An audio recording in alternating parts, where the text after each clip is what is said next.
दोस्तों, अगर आप भी जॉश बटलर को एक शानदार बल्लेबाज मानते हैं तो हमारी इस वीडियो को लाइक जरूर कीजिएगा। राजस्थान रॉयल्स और मुंबई इंडियंस की टीम के बीच में शानदार मुकाबला खेला जा रहा है और इस मुकाबले में राजस्थान रॉयल्स की टीम के बल्लेबाज जॉश बटलर और देवदत्त पडिक्कल ने मुंबई इंडियंस की टीम को दिन में तारे दिखा दिए। जॉश बटलर तो इस मुकाबले में मुंबई के हर गेंदबाज पर लगातार छक्के लगा रहे हैं। तो दोस्तों, इस वीडियो में हम आपको ये तो बताएंगे ही कि किस खिलाड़ी ने कितने रन बनाए और क्या रही अब तक की पावर प्ले की हाईलाइट्स। लेकिन उससे पहले आप सभी को क्या लगता है कि देवदत्त पडिक्कल और जॉश बटलर में कौन है शानदार बल्लेबाज? इस बात का जवाब हमें नीचे कमेंट बॉक्स में जरूर दीजिएगा। दोस्तों, इस मुकाबले में रोहित शर्मा, जो कि मुंबई इंडियंस की टीम के कप्तान हैं, उन्होंने टॉस जीता और टॉस जीतने के बाद गेंदबाजी करने का निर्णय लिया।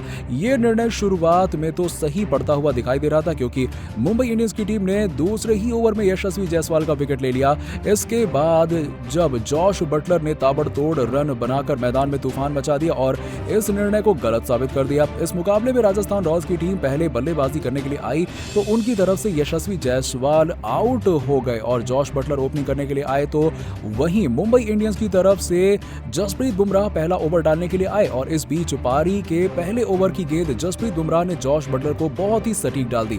जॉश बटलर इस गेंद पर एक भी रन नहीं बना पाए। पहली ही गेंद से मैदान पर हल्का सा स्विंग देखने को मिला।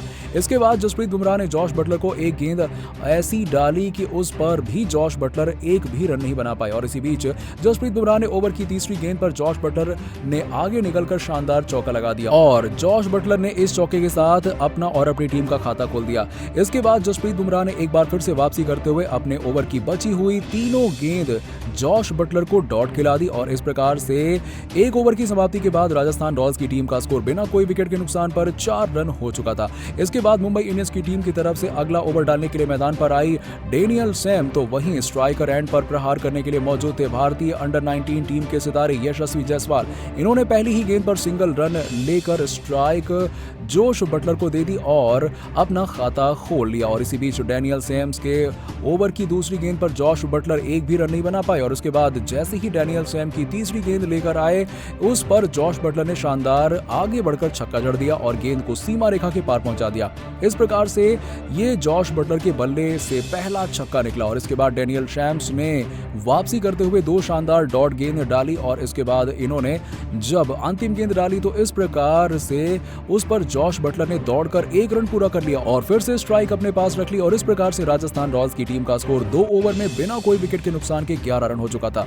राजस्थान रॉयल्स की टीम को एक बेहद ही बेहतरीन शुरुआत मिल चुकी थी। इसके बाद तीसरा ओवर जब जसप्रीत बुमराह डालने के लिए आए तो जसप्रीत बुमराह ने इस ओवर में यशस्वी जायसवाल का विकेट ले लिया और इस मुकाबले में यशस्वी जायसवाल सिर्फ 1 रन पर आउट हो गए और आपको बता दें कि उनके आउट हो जाने के बाद मैदान पर बल्लेबाजी करने के लिए जॉश बटलर का साथ देने के लिए आए देवदत्त पडिक्कल। उन्होंने आते ही जसप्रीत बुमराह की गेंद पर चौका लगा दिया और अपना खाता खोल दिया और अब राजस्थान रॉयल्स की टीम का स्कोर 3 ओवर में 1 विकेट के नुकसान पर 17 रन हो चुका था और इसके बाद मुंबई इंडियंस की टीम की तरफ से चौथा ओवर डालने के लिए आए थम्पी, लेकिन जॉश बटलर ने उनके ओवर में परखच्चे उड़ा दी और जॉश बटलर ने इनके ओवर में 2 शानदार चौके और 3 लंबे छक्के लगाए और बाउंड्रीज की बदौलत ही जॉश बटलर ने इन ओवरों से 26 रन निकाल लिए और राजस्थान रॉयल्स की टीम के लिहाज से ये बहुत ही बेहतरीन ओवर रहा। लेकिन पावर प्ले के अंतिम ओवर में अंतिम गेंद पर देवदत्त पडिक्कल रोहित शर्मा के हाथों कैच आउट हो गए और इस प्रकार से राजस्थान रॉयल्स की टीम 2 विकेट के नुकसान पर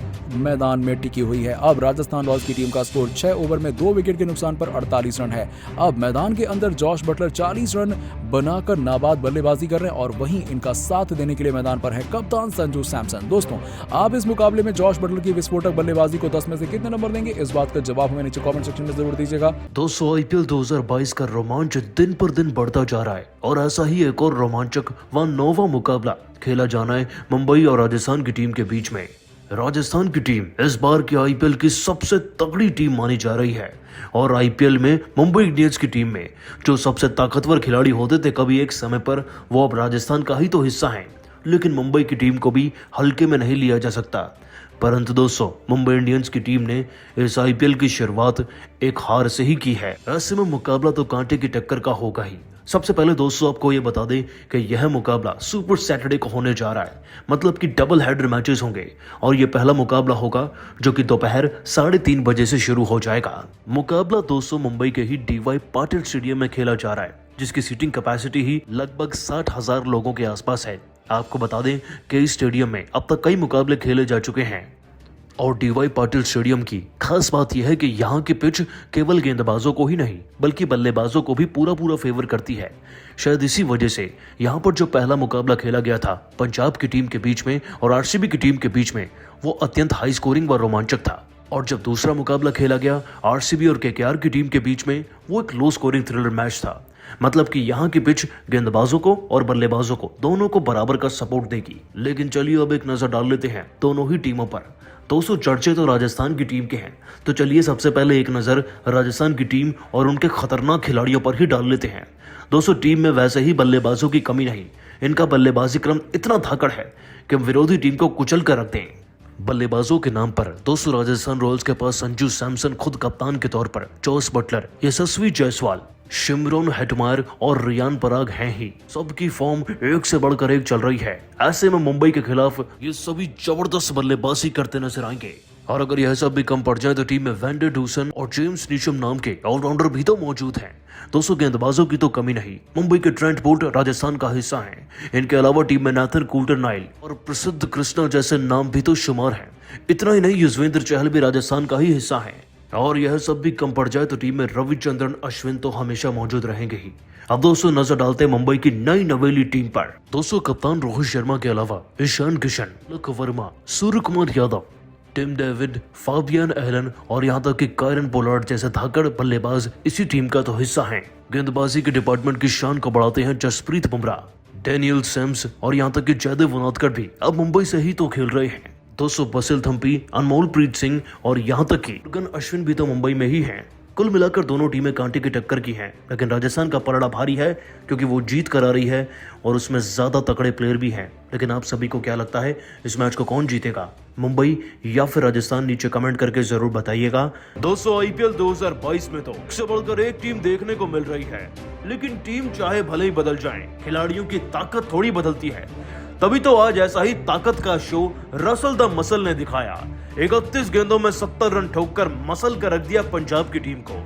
आपको बता दें कि इस पूरे मुकाबले की शुरुआत वानखेड़े के मैदान से हुई। कोलकाता के कप्तान श्रेयस अय्यर तो पहले ही इस मैदान में अपना पहला मैच जीत चुके हैं सीजन का, लेकिन इस मैच में टॉस जीतकर पहले गेंदबाजी चुनी, जो कि पूरी तरीके से सही भी साबित हुई। पर आउट कर दिया गया था एग्रेसिव शिवम मावी द्वारा और लगातार छक्के चढ़ रहे लिविंगस्टोन को भी शिकार उमेश यादव नहीं बनाया, उन्हें कैच आउट कराकर। आगे चलकर सुनील नारायण ने राज बाबू को बाउल किया, तो फिर सऊदी ने तो शाहरुख खान को शून्य पर पवेलियन में बैठा दिया था। इतना ही नहीं दोस्तों, उमेश यादव के नाम हरप्रीत बरार और राहुल चहर के भी बैक टू बैक 2 विकेट रहे और जाते जाते रबाड़ा का विकेट रसल ले गए। लेकिन रसल का मसल आज गेंदबाजी में नहीं बल्कि बल्लेबाजी में दमखम दिखाता नजर आया। दोस्तों पंजाब की टीम तो 137 पर ऑल आउट हो गई थी और जीतने के लिए कोलकाता को मात्र 138 रन चाहिए थे। और कोलकाता का लाइनअप इतना तगड़ा है कि 138 का लक्ष्य तो वो 10 से 11 ओवर में चेस कर सकते हैं, लेकिन कहते हैं ना क्रिकेट में जैसा सोचते हैं वैसा तो बिल्कुल भी नहीं होता। और आज बिल्कुल वैसा ही हुआ मैदान में। लक्ष्य को चेस करने उतरी मैदान में कोलकाता की टीम की शुरुआत बिल्कुल भी अच्छी नहीं थी। दूसरे ओवर में अजिंक्य रहाणे आउट हो गए थे और फिर आगे चलकर अच्छी पारियां देखने को मिली। श्रेयस अय्यर ने 15 गेंदों में 26 रन लगाए और वेंकटेश अय्यर भी मैदान पर थे, लेकिन अचानक से दोनों खिलाड़ियों का विकेट बैक टू बैक गिर गया। 205वें ओवर में वेंकटेश अय्यर 3 रन और 7वें में श्रेयस अय्यर 25 पर आउट हो गए। और अब कोलकाता की टीम हारती नजर आ रही थी कि मैदान में रसल द मसल ने अपनी पावर कुछ ऐसे दिखाई और लगातार इतने छक्के जड़े के देखकर सब हिल चुके थे। 200 रसल ने आते ही पारी के 10वें ओवर में हरप्रीत बरार को छक्का जड़कर अपना अंदेशा साफ कर दिया था और एक गेंद छोड़कर ही हरप्रीत बरार की गेंद पर रसल द मसल ने 89 मीटर का लॉन्ग ऑन के ऊपर से ऐसा शॉट व तेज तर्रार छक्का जड़ा कि देखकर सबकी आंखें चौंधी आ गई थी। 6 गेंदों में 2 रन लगाने वाले रसल अब 11 में 17 रन पर पहुंच गए थे, लेकिन ये तो बस ट्रेलर था। असली पिक्चर तो चली ऑडियन स्मिथ के ओवर में। दोस्तों इस ओवर की पहली गेंद पर चौका जड़ा रसल ने, दूसरी गेंद पर ऐसा गगनचुंबी छक्का लगाया कि देखकर सब देखते ही रह गए। दोस्तों काउ कॉर्नर की तरफ से रसल ने 88 मीटर का यह भी एक छोटा लेकिन तेज तर्रार छक्का जड़ा। इतना ही नहीं, इस ओवर में आगे चलकर अभी तो बल्ले से 2 और मिसाइल निकलनी थी रसल के, तो अगली गेंद पर ऑडियन स्मिथ ने रसल को एक स्लोअर गेंद में फांसना चाहा, लेकिन रसल तो जैसे कि मानो तैयार खड़े थे और इस गेंद पर भी छक्का जड़कर सबको चौंका कर रख दिया। अब ऑडियन स्मिथ में इतना डर था कि ओवर की 5वीं गेंद एक नो बॉल डाल दी और रसल ने इसी नो बॉल का फायदा उठाते हुए एक और क्लासिक 6 जड़ दिया।